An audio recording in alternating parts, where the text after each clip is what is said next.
I would also like to welcome our guests of honor on the stage to begin the felicitation ceremony. Honorable Justice Hima Kohli, Judge Supreme Court of India. May I request Siddharth Narula to felicitate her on stage, please.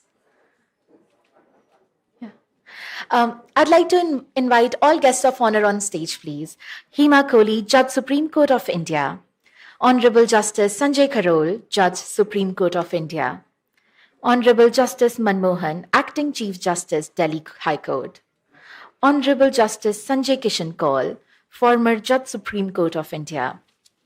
Amitabh Kant, G20 Sherpa and former CEO of Niti Aayog. Rishabh Gulati, Managing Editor, NewsX. Of course. And the author, the moment of the evening, Mr. Chandra Ram Lall. May we please have a big round of applause for him.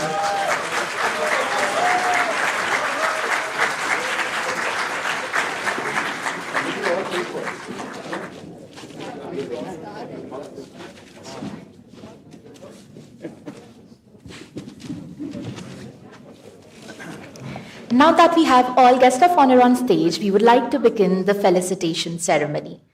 May I please request Siddharth Narula to felicitate Honorable Justice Hima Kohli, Judge Supreme Court of India.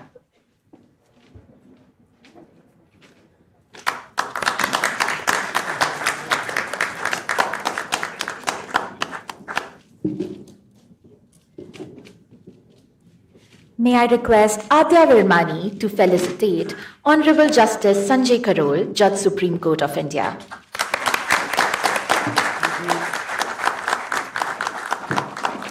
May I request Nancy Roy to felicitate Justice Manmohan, Acting Chief Justice, Delhi High Court.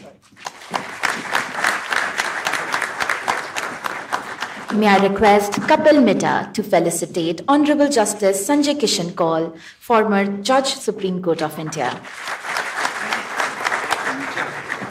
May I request Ashutosh Kumar to felicitate Amitabh Kant, G20 Sherpa and former CEO of Niti Aayog.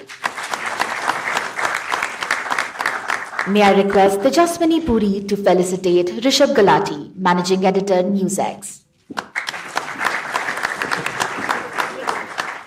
May I request Ananya Chok to felicitate Chandra Ram Lall, the author.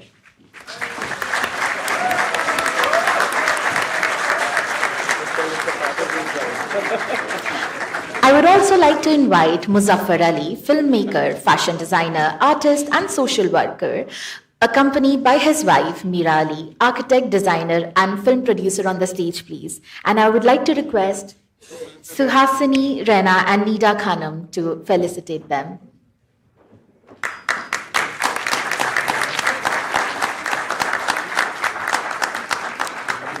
Kishwar Desai, author and novelist, curator of the Partition Museum in Amritsar and Delhi. May I request Pragya Mishra to felicitate her.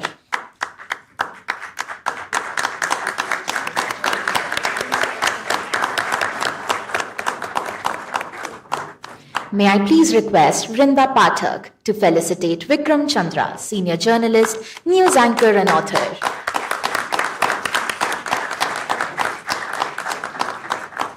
I would also like to request Suchita Roy to felicitate M.L. Puliani, President, All India Miyawali District Association, a colony founded by the protagonist of the book, Shri I. M. Lal.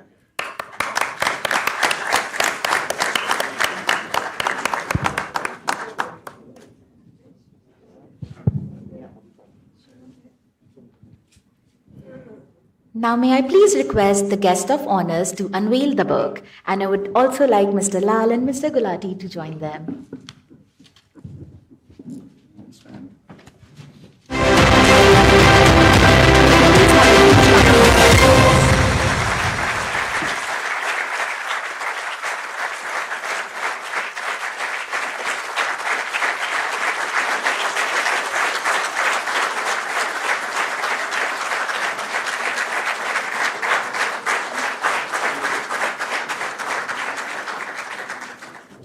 Now over to you, Rishabh, to take the evening forward. Thanks a lot. I get the easy part of the job. The fun part of today's proceedings, Chandraji, was sending us the book a couple of days ago and giving us 2 days to go through it. But what a fascinating read. And thank you for illustrating the story so well. As we sort of get into telling of stories, what got you interested in writing them? Well, my father was a great storyteller. I was brought up by these stories which are contained in this book.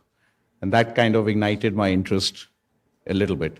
Then when I joined the profession, when I started roaming around the corridors of the High Court, many people heard my last name. I was a completely unknown entity. And they said, Lal, are you I.M. Lal's grandson? I said, yes, I am. And they said, well, your grandfather's case of 1948 Privy Council is the principal case for service law. Now, I'm not a service law attorney. I wasn't impressed. I said, but yes, it is my grandfather.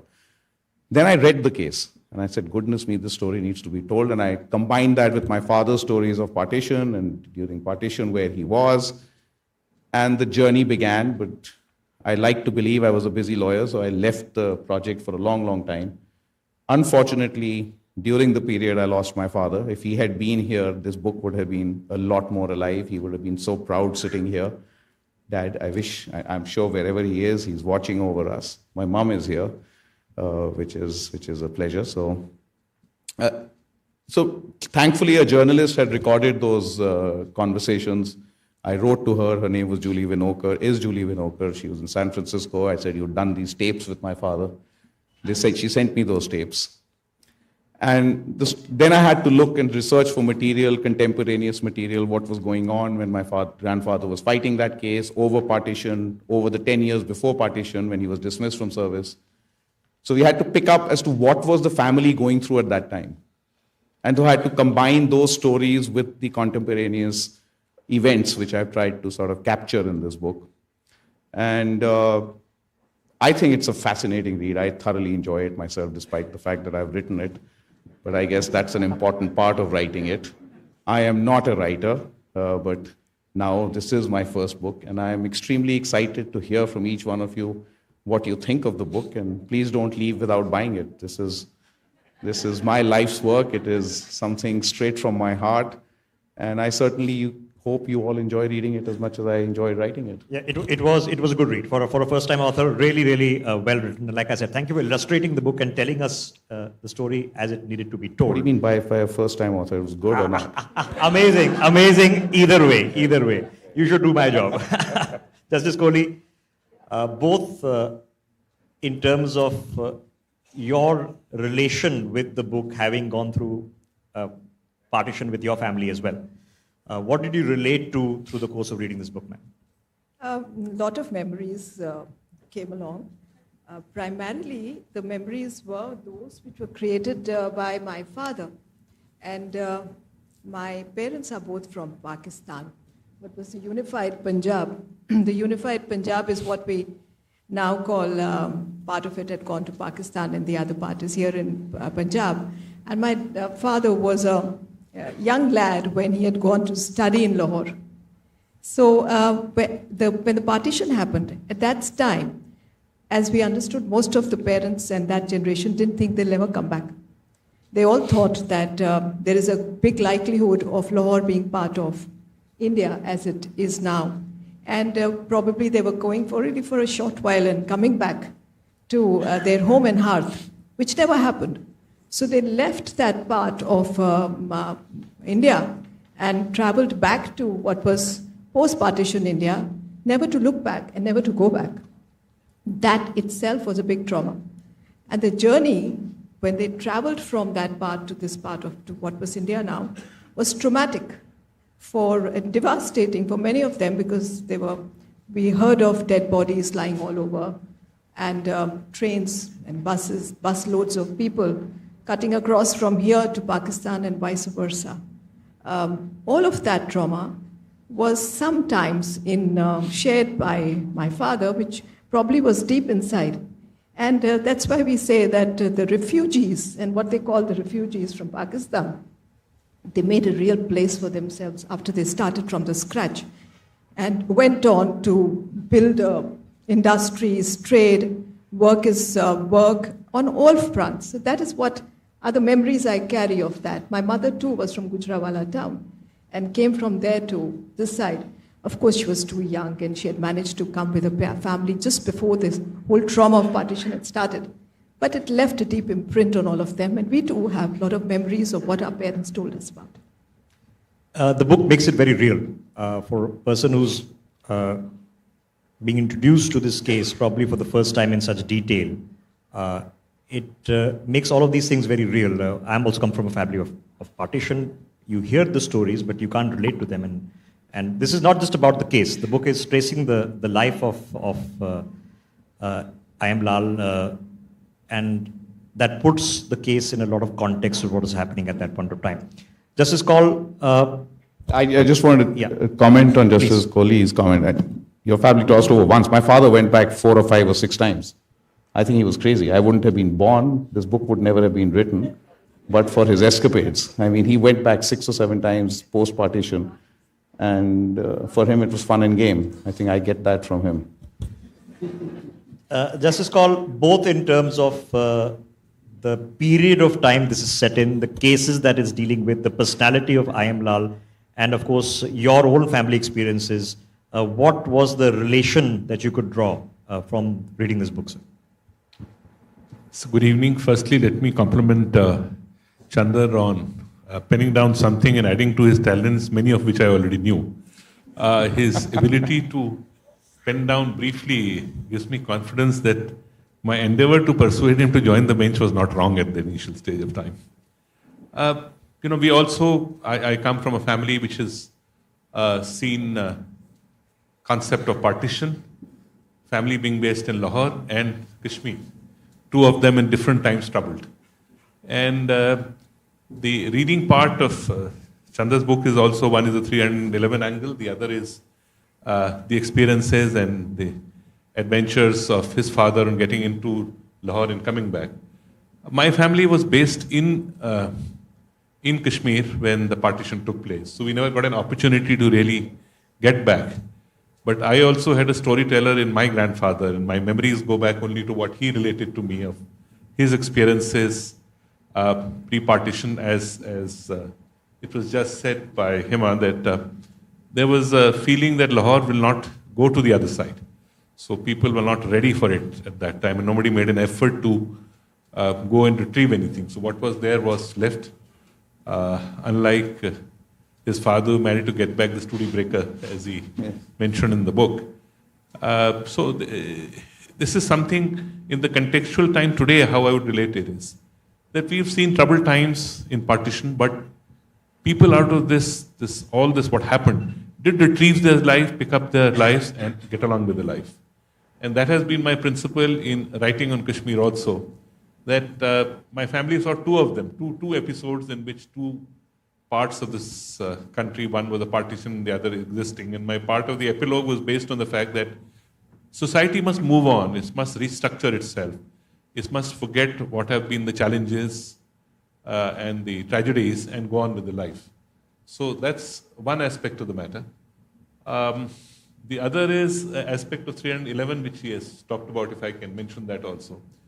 While I was reading through it today, it struck a link to me. The link was it's the battle with the crown, the battle with the government which is in question. My father-in-law, Shivani's father, was from the IS, in the Indian Administrative Services. He earned all his promotions in the first go right till the post of the additional secretary. Some politics came into being when he was to be empaneled for a secretary, and he was overlooked. And I thought there was no point in battling it out because being from law, I thought it takes too much of time. He didn't have enough time to retire from service. He had an option to go abroad with an assignment, but his heart was in it. He said, no, I want to fight it out. That's the link I found. He went to the Central Administrative Tribunal. I thought he'll never see the end of it. And we fought on a principle that empanelment must take place on the basis of the credits earned by an officer. The government took an interesting plea related to the crown aspect which you were saying. They said, no, the post of additional secretary and secretary as such, it must have the confidence of the government. And we argued that confidence of the government can only mean your ACRs. We don't have a system of by the pleasure the person's appointment. When the ACRs were summoned by the court, they claimed privilege, saying we don't want to show the ACRs. We knew they were all outstanding rated ACRs. The tribunal gave an order directing his appointment as Secretary Government of India. I think it's the only case of its kind where an officer has earned the post by a judicial edict. It went to Supreme Court dismissed in limine. The order still didn't get implemented. We filed contempt proceedings. In the contempt proceedings, finally he was appointed as a Secretary Government of India from very limited office. And on the issue of paying the amounts due to him, the government said substantial compliance of the order. And he said that, well, I'm not interested in this, so I don't want to prosecute it further. This is the second aspect I thought, interestingly, actually while sitting in the sun in the afternoon while reading the book, it struck me that there are two different aspects, which I can correlate to from this book. Thank you, Justice Call. And it always puts things in perspective when you relate with them. Justice Karol, we've had a lot of people who have gone into law and taken the leap into administration, into politics. A lot of them, of course, are core to the foundation of this country. What does this chapter, perhaps not as well popularly understood, add to that legal history of early India? No, before I really answer your question, I must, of course, thank both Honorable the Acting Chief Justice and Mr. Lall. But I relate to the book in a different manner. I come from a place, Simla. And after partition, Shimla being the summer capital, the administration really shifted to Simla. My grandfather had studied from the very same institution from which Mr. I. M. Lall had studied. He used to tell us a whole lot of stories. He's a practicing advocate, he's a senior advocate, as to what really happened both before and after the partition. The principal character of the inquiry was one Mr. Sundar Lal, if I correctly remember the name. And that... No relative of mine. We'll find a connection. But that gentleman, Mr. Sundar, who was appointed as Elmer, actually came from my home district. So that's how I relate to it. Then you have mentioned in your book, in 12 chapters, about the Rio-Rick Gallery. Now, I don't know whether very many people know about it, but Himachal has a great lineage or connect with the Rio-Rick. When you go to Kullu and Manali, we have a gallery, which is an art gallery, and a whole lot of visitors. In fact, it is a famous tourist destination. Yes. I also relate to this book when my mother would tell me that at the time of the partition, and which Justice Kaul and Justice and Mr. Chandar have mentioned, that there was huge exodus and massacre on both sides.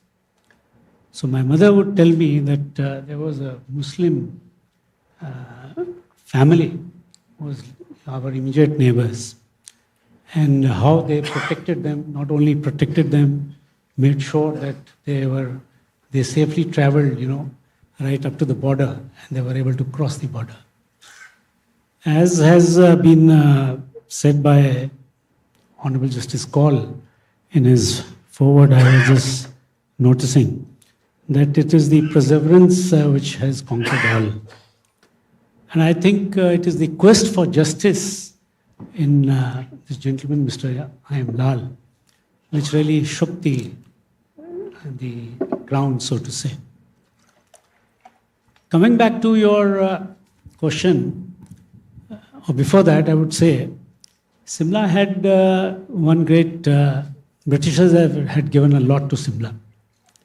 But yet at the same time, the locals were deprived of a whole lot of things. Believe you me, there was a time when on the mall, the locals could not walk on particular days and during particular time.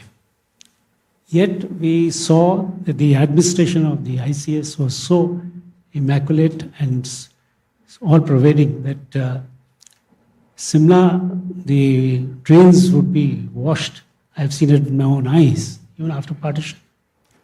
Spitting was an offense, and it was such a rich municipal corporation that at one point of time, it actually funded the municipal corporation of Mumbai. Mumbai, yeah. Coming back to the question which you have said, that I'm just, trying to see what is the backdrop in which this article was introduced. I checked up survey, I checked up constitutional debates also. Couldn't find as to what really in 311, 1 and 2, constitutional debates don't give any subject to correction by Honorable Justice Kaul and my esteemed colleague and Honorable the Chief Justice. Doesn't give any reference. But I traced in survey that there are 2 cases, Rangachari, in the year 1936 or 37, which led to the introduction of Part 1 or 311 Part 1. And second case, of course, Mr. Lall, which led really to the enactment of or introduction of Part 2 in 311. And we have traveled a long, long way since then. The constitutional debates, in the constitutional debates, you do find mention. Huge. Dr. Ambedkar was chairing the committee at that point in time, the House at that point in time. And they debated what sort of civil services should we have. And unanimously everyone said this, that we must have public servants who must fearlessly serve the people. Right. So that is what I would say. Okay. The most important question, of course, Justice Karol, is that when the film is signed, are we going to get Chandra Lal to be the lead actor or not? And do we get bit parts? Because that's coming. Come on, and it's going to happen. I'm going to suggest Kapil Midha. I think that if you need one of those news anchor jobs, announcing it, you got to be hooked on to that. Justice Manmohan, similar vein of question, because for people who haven't read the book yet and copies are available outside, it's not just about the case. The case is a chapter in the book. It's telling you the story of the times and what is the consequence that relates to the case and builds up to the case that well. So that relatability, is it in part nostalgia, in part history, or is it in part a human story that we learn from? At the outset, I would like to state that Mr. Chandra Lal never ceases to surprise you. I might clarify, the pleasure is in the context of Article 311. Just when you think you know the man, he'll spring a bouncer. I never knew he had a passion for writing. But it's a beautifully written book. It's dealing with a very important event in the lives of our preceding generation. In fact, partition was an event which has impacted everyone's family. I don't think it spared anyone. The event finds an echo even with me, even though it's been nearly more than 75 years. For instance, my father was a young student in those days in partition. And he was staying in Hafzabad and he was studying. He didn't want to leave Hafzabad because he was in the midst of his examination. And he had only his grandmother with him. And his grandmother one day insisted that he must go in a truck which was leaving. And he insisted that he would not go, and some of his friends were traveling. They had a bit of fight, but he disobeyed his grandmother. And as luck would have it, all the people who were traveling in that truck got massacred at the bottom. So it's fate. Then he had to move to a camp. From the camp, he was shifted to the Indian side. He lost connection with his family. His family members presumed he was dead. And then he reconnected with the family much later. And it was a very difficult time in everyone's life. But as Justice Kohli said, that generation worked very hard. And this event actually shows triumph over tragedy. That's what partition was all about, and the preceding generation was. But having said that, as Justice Kaul said, there are two aspects in the book. One is the partition and the other is Article 311. I think the most interesting case about Article 311 is this case, is the story of this case itself. And I think it's a very important constitutional provision which is there. It provides safeguard to the executive so that they can take good decisions, be firm in their decisions, and they can resist the pressure that is mounted on them. But at heart, what is Article 311? It is basically incorporating the principles of natural justice, saying that before any action is taken against any bureaucrat, he will be served with all papers, he will be given an opportunity to defend himself. And it's only in rare cases where the issue of sovereignty, security of the state is involved will the process be dispensed with. So I think it's a very important provision that has been incorporated. This case has given it something like flesh and blood. And these are the cases which actually help in evolution of the law. It's one of the important cases which has been there. And it deals with troubled times. I can imagine when you're fighting the might of the state, even today it's difficult. But fighting the might of the crown, when you are subservient to the crown, required a lot of courage. And I think that is something great about his grandfather. It's for sure. It's a fascinating story. Please go ahead. Yeah, I just wanted to add, Justice Manmohan talked about a bittersweet victory. And a journalist outside just asked me that, why does your book end on a somber note? I said, because it was a victory which cost us family a lot. Was it a fight worth fighting for? His papers in the Privy Council talk about this setting an example for the entire civil services. But in the bargain, he was in England over partition. My father at 18 was the head of the family. Lahore was not supposed to be the line which was supposed to be on the wrong side of the border. My grandmother refused to move. She lost a daughter at that time. She said, I need to cremate that daughter here. You could not carry her dead body to the cremation ground because you would be then revealed as a Hindu. So when he comes back after a victory, why is it bittersweet? Because he comes back to a broken house. He comes back to one child less. He comes back to a lost job for 10 years. He had, kids who they had to bring up, his children. And he was very close to Sardar Vallabhbhai Patel. And he said, Mr. Lal, I don't have a job for you now. I mean, you can't go back as district and session judge. So a post was created for them as the chief claims commissioner in charge of all the claims when he formed the Miyawali colony who were here. So it's a very bittersweet victory, a victory which is on a larger issue, but for the family, I think it just showed his grit and determination, but at a huge price. Yeah, sacrifices. Public life demands sacrifices for you, and this is a form of public life. And speaking of public life, Mr. Kant, taking decisions in an executive capacity is an extremely tough job of getting the job done when everything can be subjective, when exact goal orientation is so complex. How do you go about it? How, in your career, how does one person come and take a decision on the basis of judgment? How much procedural and how much of judgment call is it? So first of all, let me compliment Chandar for this really fascinating book because he brings alive the personality of his grandfather. And he's a remarkable man for several reasons. I mean, a young man from Miyawali village in present-day Pakistan joins the army.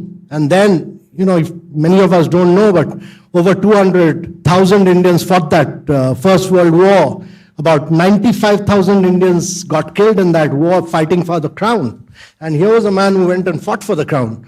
And then he goes and sits for the ICS, gets in, becomes a judge, fights, loses his job for what he did was obviously right. And then he goes and fights at all levels of the crown and finally wins the case. So it's a remarkable story of courage, of determination, of immense amount of belief in himself.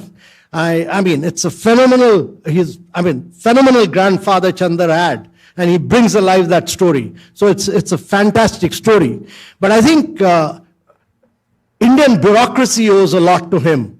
And Indian bureaucracy owes a lot to him because many of us have the courage, have the determination, have the passion to do the right things. Young officers who go into the state end up with all kind of challenges at the grassroots level. I mean, when you're put into your first posting, I went to Kerala, and my first posting, I had a challenge when there were communal riots, there are encroachments, you have to demolish them. There are many challenges, and you take the right decision because you are protected by Section 311. And Section 311 gives you the protection which is enshrined in the Indian Constitution. I don't think any bureaucracy has that. But a lot of that is because of his grandfather, the protection which was provided to them, and therefore you are able to take the right decision with the right passion. You can record your views very strongly on the file, irrespective of which government is in power. Irrespective, you can be overruled, but you record it right because you have that protection in the Constitution. And you can never be dismissed, you can never be removed, you can never be reduced by anyone else other than the appointing authority. So you work in the state, but your appointing authority is at the President of India, and therefore you are able to take many, many strong decisions. Even when your disciplinary action is taken against you, the final call is taken here. And therefore you have the courage, you can stand on principles, and many young officers in India do that correctly and strongly. And therefore, to my mind, the bureaucracy, the civil services of India owe a lot to Mr. Inder Lall. And Chandar brings alive the character, the personality of this great man. For sure. Like I've been saying, reading the book is like reading a story. You already have fans, so the movie is coming for sure. Justice Kohli, the privilege that we have, and I would call it a privilege because imagining the turbulence of the times is beyond us. You have lived a life through 2 world wars, then famine in India and partition and lost everything and have had a job to do and a family to survive. So the privilege of our times now where there is, our challenges are more of tedium. How do we keep enthusiastic about keeping up the good fight? Because when your daily life and the daily schedule often consumes you, the enthusiasm of doing great things, or are we victims of not being in the middle of great events? My take would be that having been born in a family where both my parents were from that side of India, unified Pakistan, the sheer dint of hard work and the tenacity to do things and let them count passed on to us, to me, my sister. I would also say that my grandmother belonged to the health sector. And I'm talking of my mother's mother. And though my mother moved over 15 days or maybe 2 weeks before the real calamity started and the trauma started with her father and moved to where my Masi was at that time in Pune, a little safe, my grandmother was right here in Purana Killa, where the camps were, and had set up her own home and hearth there to attend to all those who were coming in from partition with all kind of ailments, illnesses, and all of that. And that sheer strength of character that I saw in her, as kids we wouldn't realize it as much. But as you grow, it really dawns on you that how much they must have gone through from that place, from living in your own homes in your own comfort, coming back with clothes on your back and moving away, and then being in a place like that and coming back to life full circle. So if that is not, I think nothing can be better than that, an example of how one can survive through the worst and see better things in life. No, it's so much perspective because if you read this book, and especially for young people, and you'll be thinking your biggest problem today is the traffic jam you're going to get stuck in on the way to court, right outside High Court, in fact, is where the traffic jam peaks. And that's the relatability. Justice Call, put that into a modern context. When we get consumed by so much, yet we seek inspiration. Do we seek inspiration from the figures, the times, the great events, especially for young people, many of whom looking for inspiration? So if you see, he's talked about challenges of those times. We put it contextually to challenges of the current time, and maybe possibly I would put the younger generation. I think there must be some process of learning from history and reading about history. Because the current generation should not forget what, actually not even my generation, but the generation previous to us have gone through. Those were far greater challenges. So when they face challenges, which I perceive are lesser challenges, more of modern day life, there must be some inspiration for doing that. One factor also which, we talked about the protection to the civil servant, Amitabh talked about it. The judiciary keeps on talking about the fact that, the bureaucrats must be able to take decisions independently and keep talking about it.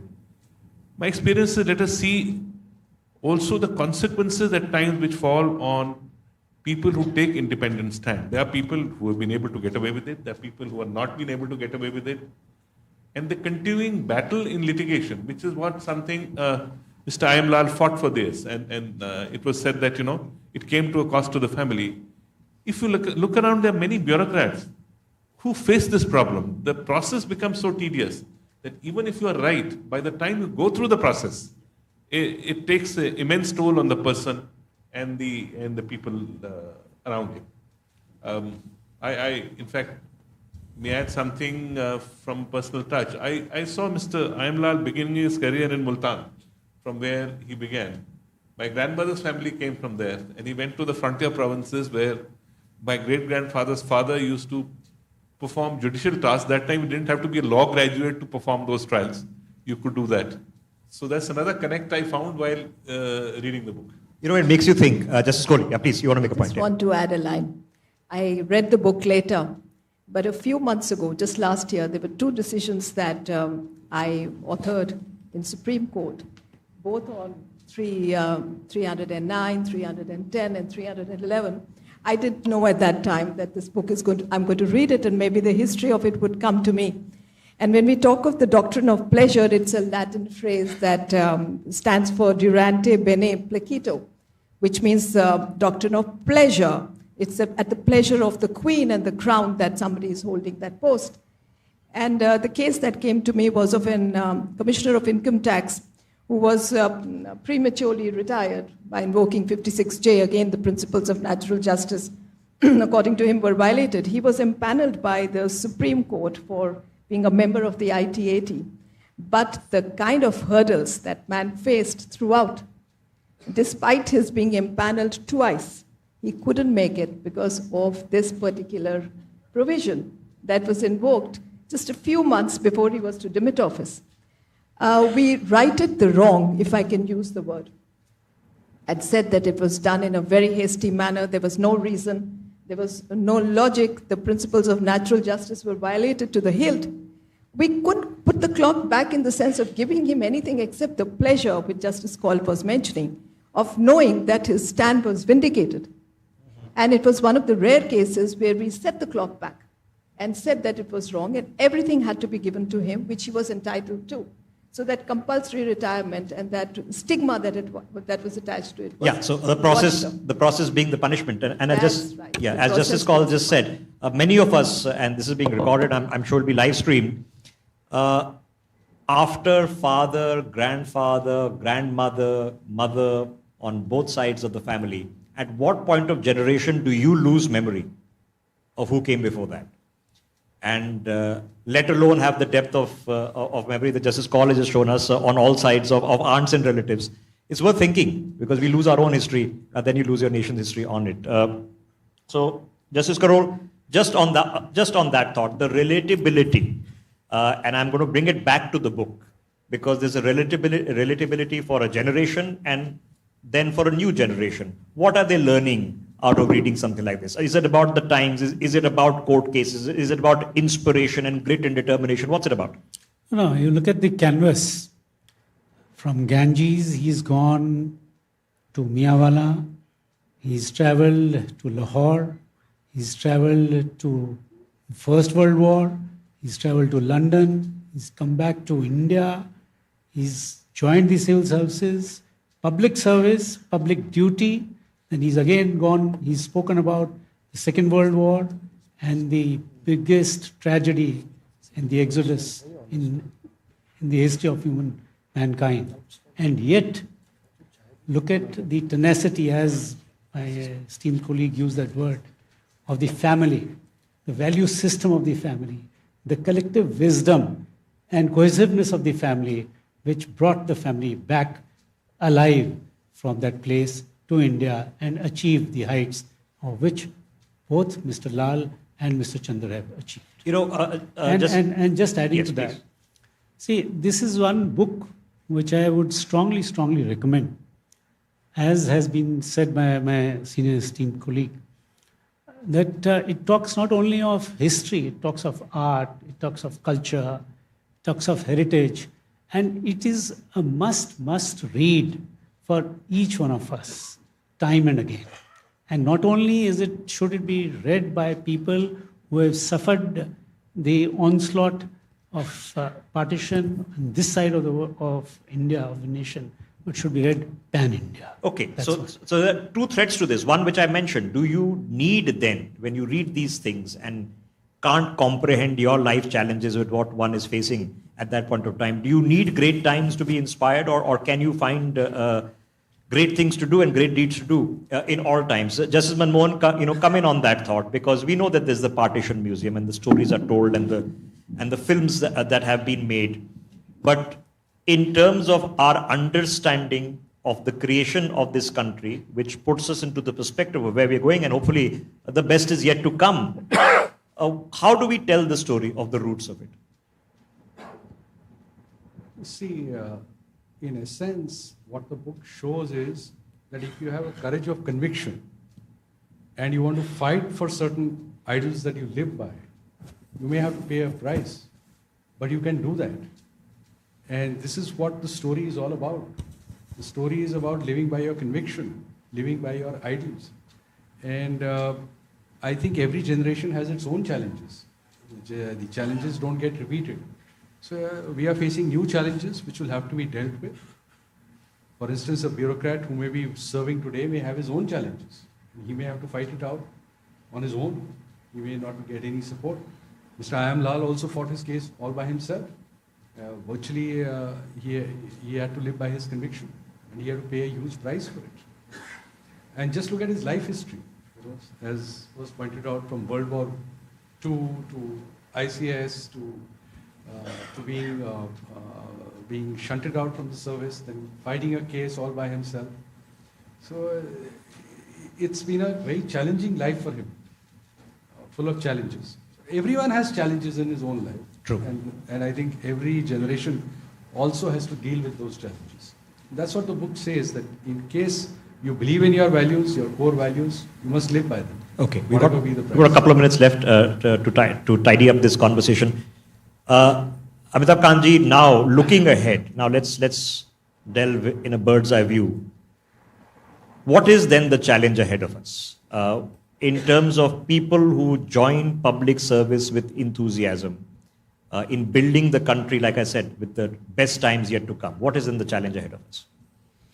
I think the challenge ahead is for civil servants to put their best and to take courageous, bold decisions in public interest, in the interest of the country and the interest of the citizens. Be as bold, as gutsy, as courageous as Inder Mohan Lall was. And he took the right decision, suffered the consequences, went right up to the Privy Council, fought it out, won the battle, and yet when he came back, he found that his daughter was not there. And so you will have, there's nobody who doesn't suffer in life. You go through the pains of it, but you must have the moral courage to fight it out. But always take a decision which is right, which is correct, because civil servants today have something which is enshrined in the Constitution, the provision of 311, that you will not be dismissed from service without getting an opportunity, without being show-caused, and you have an opportunity to represent your case there. And that, to my mind, is a very, very big support which the Constitution provides civil servants to take the right decision in the interest of the country. And many of us, when I went into the field, my first posting in a division called Telisheri, when I was posted there, 18 people had died and I had to arrest almost 120 odd people and suffered the consequences of it. And much later, when I demolished 430 encroachments as district collector, I suffered the consequences of it. I was without a posting for 9 months, but I was not dismissed, I was not removed, I was not brought down in the stature of my job, simply because Section 311 existed. And all that we owe to Mr. Inder Mohan Lall. This was perhaps the most fascinating thing. Can I add please, one Justice thing, Lord, please. which is that I've spoken about it. Judges have bigger protection than civil servants, is all I'd say. So in a legal fraternity, I would say the boldness expected from judges is even higher. In terms of conciseness, which I know Justice Call prefers. Yeah, please go. The next title of my book is At the Pleasure of My Lord.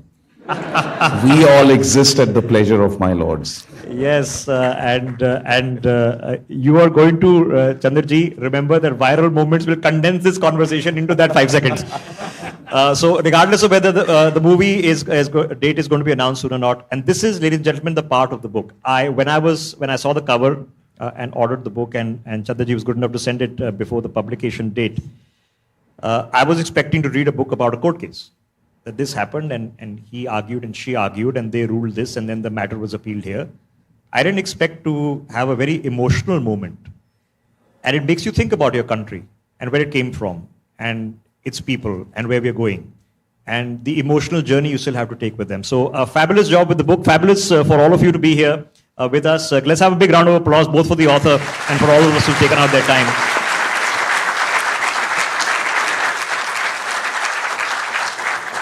Now, I mentioned emotional moments. I've had one because the person helping organize this is my first boss. And the person I interned with is the opportunity I get to introduce next. Vikram Chandra is going to help us go through a passage of that book. Vikramji, if you could have you on the podium, please.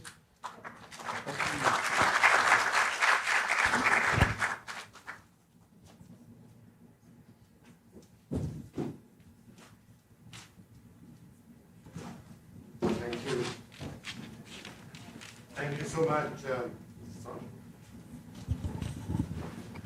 Now it's on. Thank you so much, Rishabh. Thank you for that. Now, I was fortunate enough perhaps to be one of the first people who saw the draft of this. Chandra was kind enough to send me a copy. I read it in a digital format. And I must say I was surprised. I was surprised and I was struck. What was I struck by? I was struck by the story. I was struck by the history. I was struck by the human drama behind it. I was struck by the legal stories that emerged from all of that. It got you thinking. It got you thinking about our history, our partition, and also what some of these cases actually mean for all of us. But I was also surprised. I was surprised because I've known Chandar for a long time. I've known him as a friend. I've known him as a personality, with the personality being underlined out here. I've known him as a lawyer, but I didn't know he could write. And I didn't know he could write that well.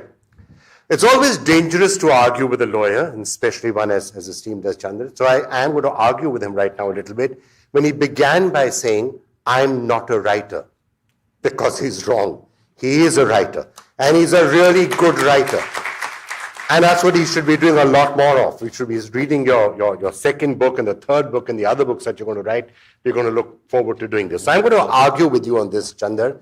And in this case, we do have some of the finest legal minds in India right here on the stage with us. So I do have some evidence. I have some evidence to put before them and before all of you to substantiate my case that he is a writer and a really good writer. So just listen to this paragraph, for example, which struck me when I read it the first time. Winding the clock back, it was September 4, 1952, on the lawns of the Imperial Hotel on Janpath in Delhi. Inder Mohan Lall, ICS, Chief Claims Commissioner, gave his valedictory speech, bidding farewell to the outgoing claims officers who'd worked under him. His wife Draupadi and daughter Sheila, the only two ladies in the audience, were listening. Sheila, all dressed up for the occasion, glowed with pride on hearing her father. Draupadi's sari pallu covered her head, and her eyes looked down, thus camouflaging the pride that she felt for her husband. The hotel itself stood tall on Janpath, or what used to be Queensway under the British. The rooms of the hotel had borne witness to one of the initial meetings between Mahatma Gandhi, Lord Mountbatten, Pandit Nehru, and Muhammad Ali Jinnah, where the men discussed the partition of India and the formation of Pakistan. The white walls of the hotel, held by the giant pillars of British architecture, tell a story of how the meeting was a cordial one under congenial conditions. Inder Mohan, the 6-foot-plus giant of a man, stood on the same veranda with the backdrop of the large circular pillars. Here was a man who had single-handedly fought the might of the British Empire. He did not bow down to the whims of the crown or the pleasure of His Majesty. A part of his speech was about the past.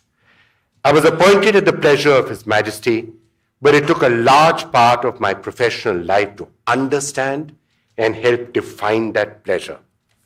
But I am happy to say that my struggle paved the way for future generations, for they shall not be burdened by its ire, but its pure pleasure.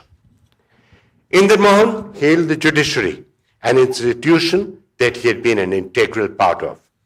In doing so, he proved himself to be the true protector of the rule of law and a champion for those who had been wronged. Great writing, Chandar. I rest my case. Like I said, it is moving, and the audiobook is also sorted now. We know who's narrating that part. Okay, all right. Ladies and gentlemen, we were talking about the times and history and culture and, how this relatability of that happened. And we have in the audience, of course, Muzaffar Ali and Meera Ali ji. If you can get a microphone to them, please. And if you, as you're comfortable, so if you can just help us relate and contextualize the conversation we've already had, and then we'll come to Meera ma'am. Muzaffar Ali ji. I think you've done an amazing job. You've brought your grandfather alive.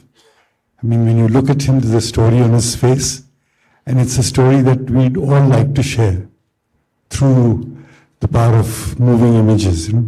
So certainly there's a film waiting for it to happen. But I think what is really important is how do we comprehend the challenges of the now? The challenges of the now, they have to be based on the angst and the problems of the past. Because if you're not aware of it, there could be another partition in the offing, We have to look at the subtext. We have to look at the ethos. We have to look at cultures that bring people together. We've learned a huge lesson, and I don't want this lesson to be lost in time. So maybe I'm not being pessimistic, but there could be a time bomb ticking somewhere. There could be another load. So we need to be very sensitive to art, because art is one thing that brings people together, that makes the heart beat in unison. And that is what I think we need to understand beyond the realm of running society and keeping law and order, Because law and order is really dictated by your culture, by your tehzeeb. the way you behave with the others and feel the others, the agony of the others. So I think today is a bigger challenge than what it was at that time of your grandfather. We are sitting at a time when we can go anywhere because the whole world is evolving, the economy is booming, but in that boom, are we losing the man? Are we losing the heart? Are we losing the sensitivity to each other? It's very poignant, so let me lighten the moment. Muzaffar Ali ji, I mentioned several times that there should be a movie about the book. I thought you'd pick up on it and say, yes, I'm going to do it. I can only pick the mic. So we have a Sutradhar sorted, we have a film director sorted. Meera Ali ji, please, if you could just put a bit of perspective on this for us as well. On a lighter note, I can do the costumes, yes. Done. Well, like all of you said, I think most of the people in sitting here today, most of the people in Delhi are a product of the partition. My mother is from Multan, my father is from Lahore, and they also came here in those trying times. And we were brought up on stories which are very difficult to, narrate in a situation like this. However, what your grandfather, your father went through, I think all of us have been through in a manner. And what was a little disturbing for me was that whatever happened in the process of the transition from Lahore and Multan to India, it left a very bad taste in the minds and hearts of a lot of people. And it took them a long time to come out of it.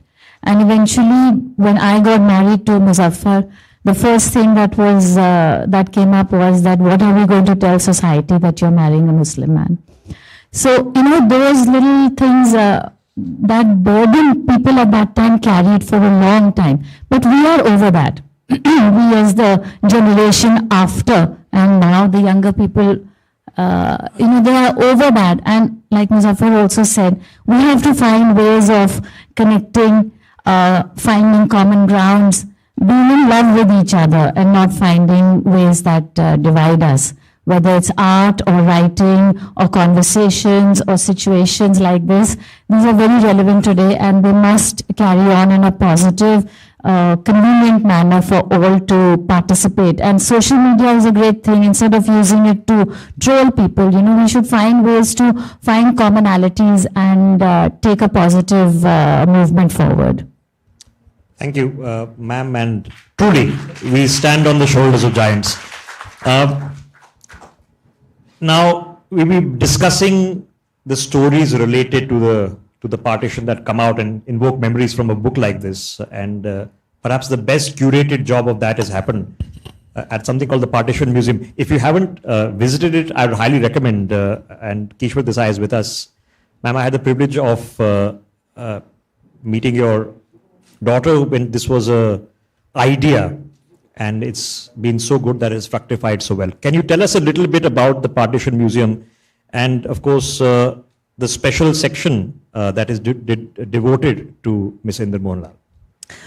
Thank you so much. And first, I want to start with a huge congratulations to Chandar, because when I met him, and that's the time when I first learned of the book, I think it was 2 years ago when we met, and we had a very nice time going through the journey that his father, his grandfather went through. And in a very brief way, he showed, actually we listened to some tape recordings as well of your father's, and it was delightful to actually sit there and listen and visualize, because the journey of the Partition Museum has also been very difficult for us, as you might know. It has been made better for us by meeting people such as yourself and learning about all the wonderful stories we now can add to the museum after all of you who are seated on the stage has some connection which you have revealed today, to me at least, and I'm sure to the audience, that you all have partition connections. The idea behind this museum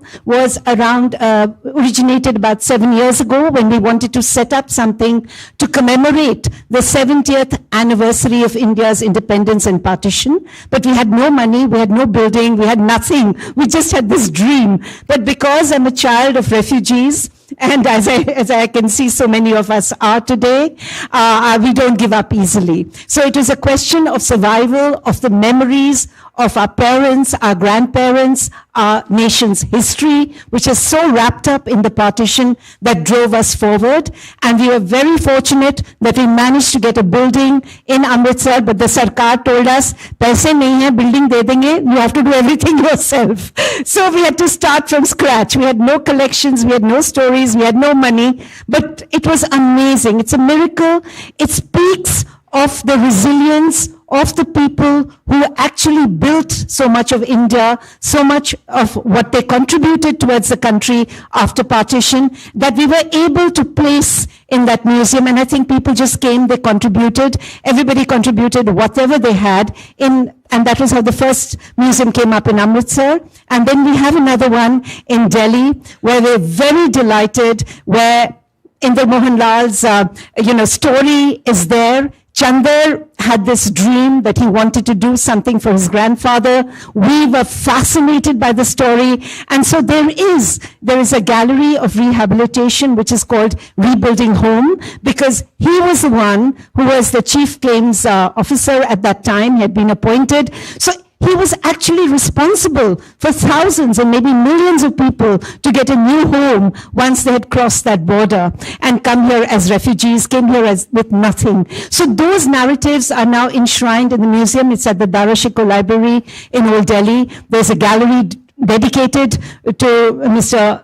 Mohan Lall, and you must come and visit it, because I think it is our small way of appreciating those wonderful bureaucrats and civil servants who, despite the difficulties with which India was faced at the time, we only learn about the politicians, or usne ye bola, usne wo bola, ye kiya, wo kiya, but the civil service that worked throughout tirelessly. My own grandfather was also an advocate. He was practicing in the Lahore High Court, and then he was also had to move with it. And he never believed it. He always said that this can never happen. How can I never go back home? But they came with one small suitcase, and that was it. My other grandfather, paternal grandfather, was a doctor in Multan. He also had to leave immediately. So, these are the narratives that we now relate to, and thanks to your book, which I'm quite convinced, yes, it will be a television serial, it will be on OTT, it will be everywhere,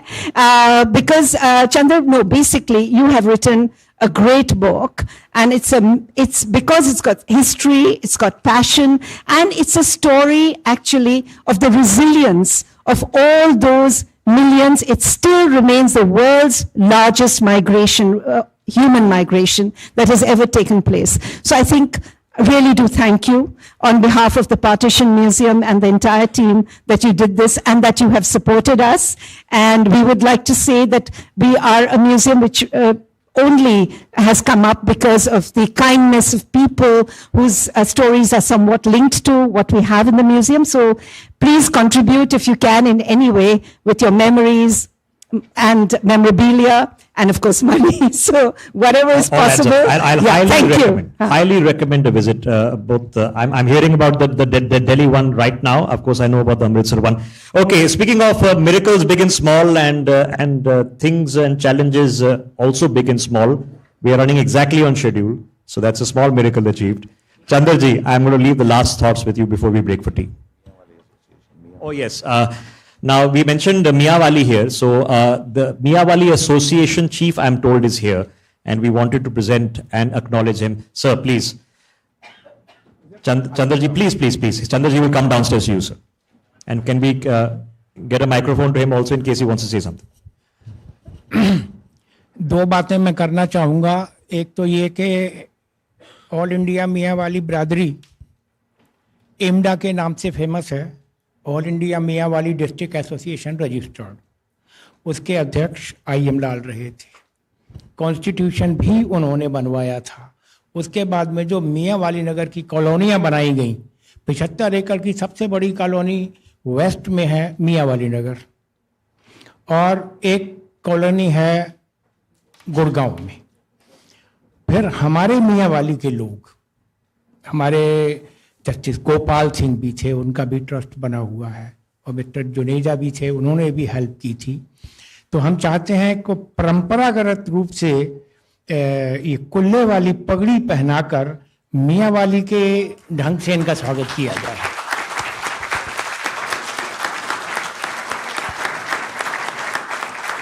ये वहाँ का रिवाज है और परंपरागत चला आ रहा है लगातार। और एक राम दरबार अदलखा जी की ओर से मिस्टर विजय अदलखा,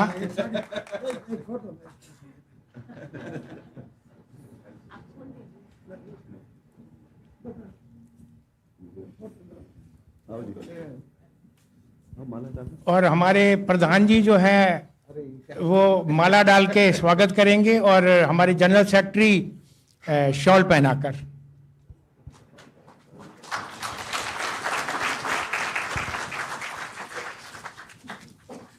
अब पुनियानी जी प्रधान हैं और उन्हीं की परंपरा को चलाते हुए, इससे पूर्व मैं रहा, उससे पूर्व ये रहे, तो ये एक पूरी परंपरा है जो हमको मिली थी। और अब हम जो एनजीओ चला रहे हैं उसमें विडोज को पेंशन देना मंथली, गरीब बच्चों को देना, मेरिटोरियस बच्चों को देना, एक मैगजीन 48 पेज की रंगीन हम लोग निकाल रहे हैं। हमने अपना ऑफिस पर्सनल बनाया है, वेल डेकोरेटेड, और एक धर्मशाला हमने हरिद्वार में बनाई है जिला मियाँ वाली धर्मशाला के नाम से, और उसमें भी सारे हमारे पास 43 एसी रूम हैं। एनी टाइम कोई भी वहाँ जाना चाहे तो वेलकम है। कोई आप प्रोग्राम करना चाहे वहाँ, उसके लिए हम आपको फ्री ऑफ कॉस्ट वो जगह सारी प्रोवाइड करते हैं। तो ये हमारी बिरादरी का है। अब मैं आपकी पुस्तक पर भी ज़रूर बोलना चाहूँगा, और फुल बेंच का डिस्कशन तो हम सुन ही चुके हैं।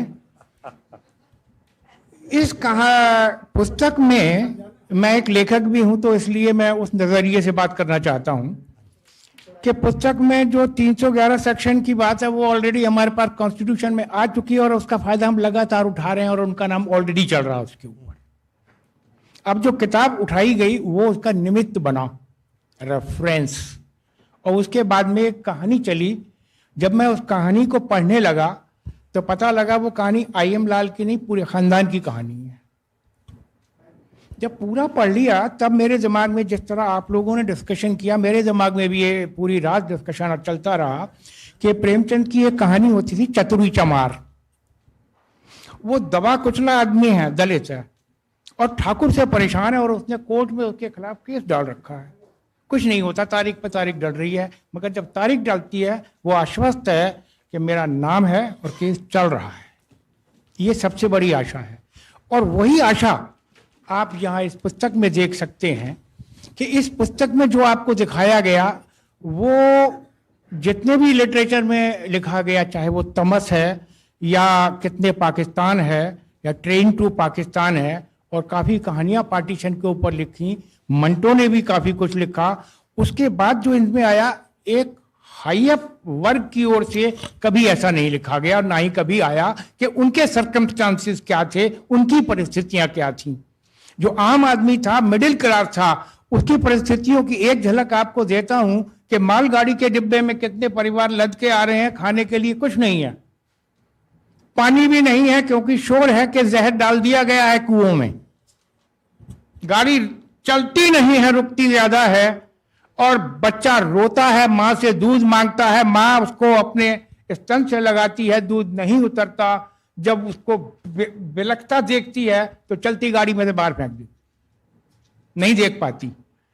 ये उदाहरण भी पार्टीशन में मिले।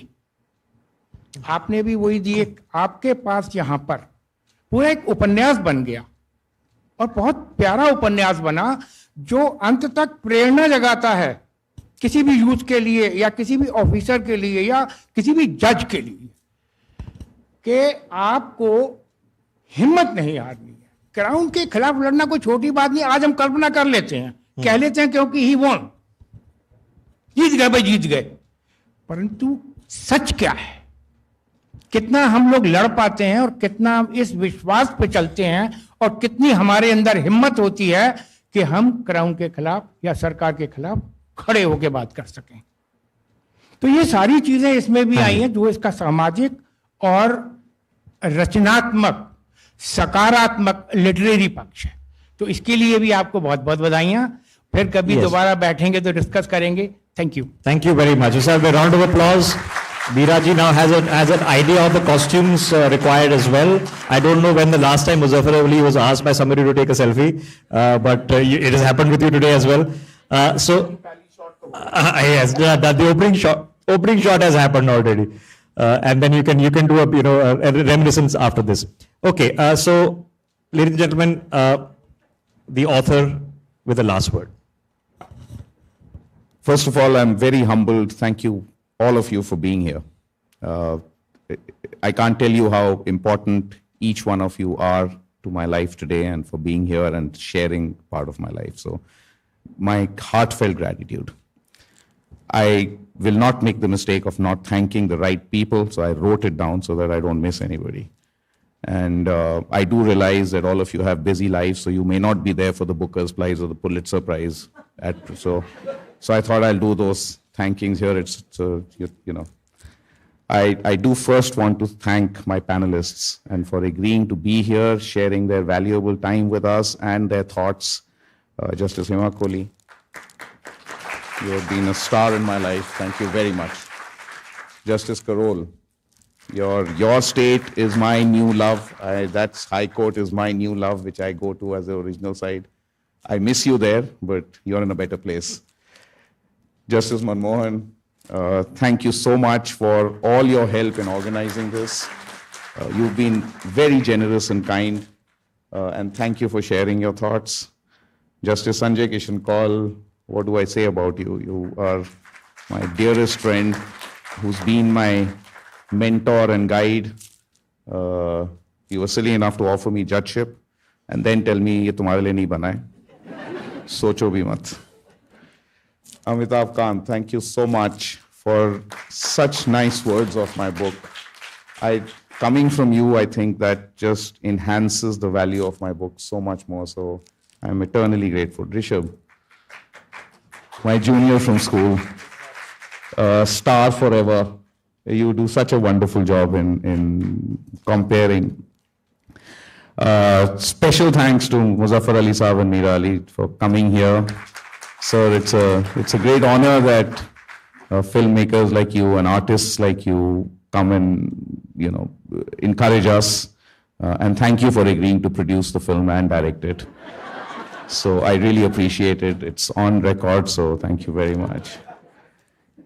Kishwar, having spent last couple of years with you working on the Partition Museum, thank you for coming. Thank you for giving the honor to my grandfather at the museum, putting his bust there. I hope to do another launch at the museum. That's a place close to my heart. My friend Vikram, thank you for those wonderful passage. I would have picked that passage as well. It's very close to my heart, so I'm surprised you picked it. And beautifully put, so I know where the next, as Rishabh said, the next audiobook is coming from. My delegation from Puliana, who's given me this, Mr. Puliana, and from the Miyawali colony. I've been there a few times. The amount of respect that my grandfather has in that colony, it's just fascinating. Next, I must thank my family, in particular my mom, Kamla. She should have been the one getting this cooler, but I guess it's a man thing. But thanks, Mom, for being there. My one and only wife, Anju. I want to clarify that. My two sons, and one of them is here, Ishan. And Utsav, who I know is sleeping right now. He said, Dad, that's 3 a.m. I said, okay, you can see a recording later. Anu, my sister, who's not here. Anil, my brother, who is here. Rakesh and Manju, their better halves. Thank you. Wait a minute. My favorite niece, Shivani and Amara, both are here. Thank you for being here. My nephew, Dhruv, who's not here. My mama, Umesh, Chachi, Rekha, who are here today. All my cousins here in India, USA and UK. I'm not going to name them. You'll be here for a long time.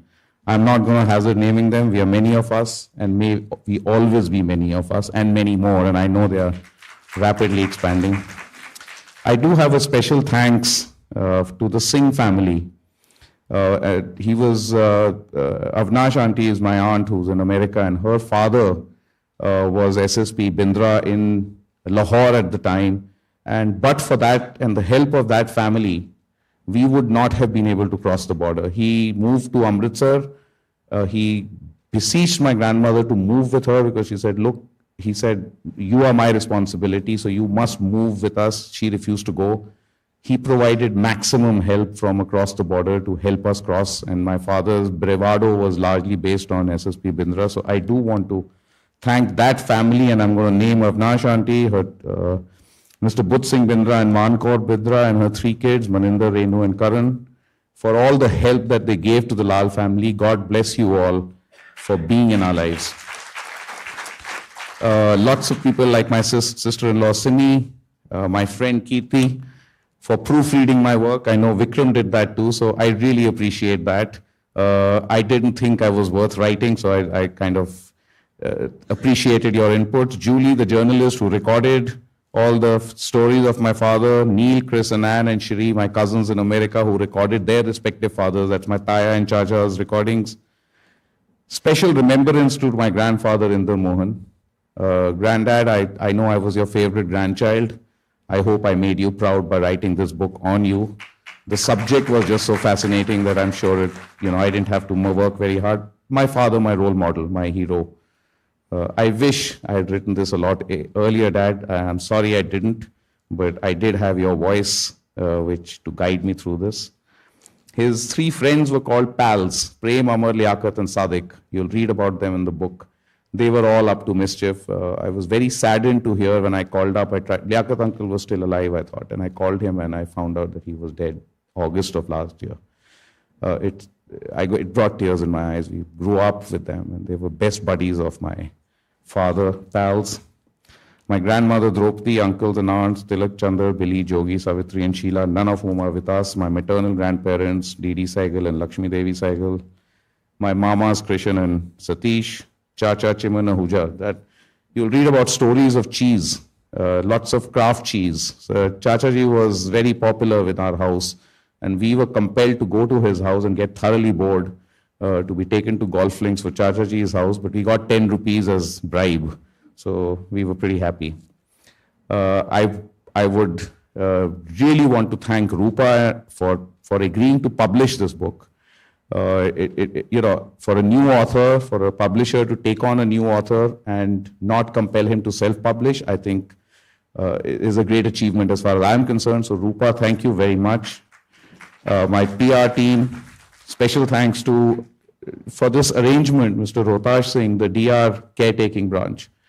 He made a very nice comment. He said, Mr. Lal, you're so popular कि मैंने इतना time यहाँ और किसी के लिए नहीं लगाताया, लेकिन आपके लिए मैं खास कर रहा हूँ. I have a very special person to thank, and I would ask her to stand. Samrita, can you please stand? Please give her a round of applause. Samrita had agreed she runs this publishing house called Family Fables. She had agreed to publish this book and make a beautiful book out of it till Rupa snatched it away from her. But she's the one who organized from the British archives, the Indian archives, pulled out all the material, sat with me and helped me write all that material. Samrita, this book would not have been possible without you. I promise you 2 more minutes, but I'll be amiss if I don't recognize my volunteers.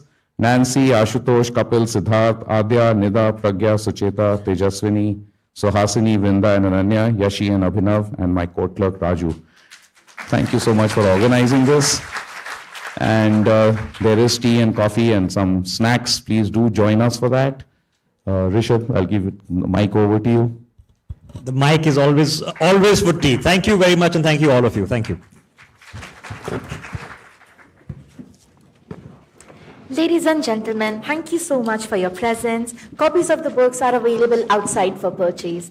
Thank you so much. Enjoy the rest of your evening. Thank you very much. Thank you very much. Amna, thank you so much. Lovely.